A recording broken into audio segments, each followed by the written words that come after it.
ನೋಡ್ತಿದ್ದೀರಾ ಜನಸೇವಾ ಕನ್ನಡ ಟಿವಿ. ಇಂದಿನ ಮುಖ್ಯಾಂಶಗಳು. 110.60 ಅಡಿ ದಾಟಿದ ಕೆಆರ್ಎಸ್ ಡ್ಯಾಂ. ದೇವಸ್ಥಾನದಲ್ಲಿ ಕಾಲು ಜಾರಿ ಬಿದ್ದ ಎಚ್.ಡಿ. ರೇವಣ್ಣನವರು ಐಸಿಯುನಲ್ಲಿ ಚಿಕಿತ್ಸೆ.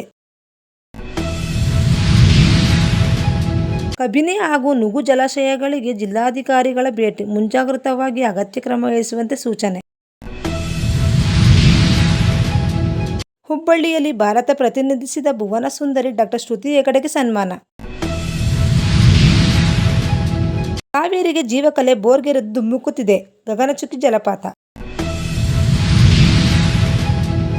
ಸುರೇಶ್ ಬಾಬು ಶಾಸಕಾಂಗ ಪಕ್ಷದ ನಾಯಕ, ಜಾತ್ಯತೀತ ದಳದಲ್ಲಿ ಅಸಮಾಧಾನ ಸ್ಫೋಟ. ಮಂಡ್ಯ ಜಾನಪದ ಅಕಾಡೆಮಿ ಸಹ ಸದಸ್ಯರಾಗಿ ಮಂಜೇಶ್ ಆಯ್ಕೆ. ಮಂಡ್ಯದಲ್ಲಿ ವೀರಶೈವ ಲಿಂಗಾಯತ ಮಹಾಸಭಾ ಚುನಾವಣೆ ಬೆಂಬಲಿಸಲು ಆನಂದ್ ಮನವಿ. ಕೇರ್ಪೇಟೆ ಕೋರಮಂಡಲ್ ಸಕ್ಕರೆ ಕಾರ್ಖಾನೆ ಕಾರ್ಯಾರಂಭ. ಕನ್ನಡಿಗರಿಗೆ ಉದ್ಯೋಗ ಮೀಸಲಾತಿ ವಿರೋಧಿಸುವವರು ದೇಶದ್ರೋಹಿಗಳು, ನಾರಾಯಣಗೌಡರವರು ಗುಡುಗು. ಮಂಡ್ಯದಲ್ಲಿ ಪ್ರಸಕ್ತ ಸಾಲಿನ ಮುಂಗಾರು ಬೆಳೆಗೆ ನೀರು, ಚೆಲುವರಾಯಸ್ವಾಮಿರವರ ಹೇಳಿಕೆ. ಕಾರಿನ ಮೇಲೆ ಗುಡ್ಡ ಕುಸಿತ, ಶಿರಾಡಿ ಘಾಟ್ ಸಂಚಾರ ಬಂದ್.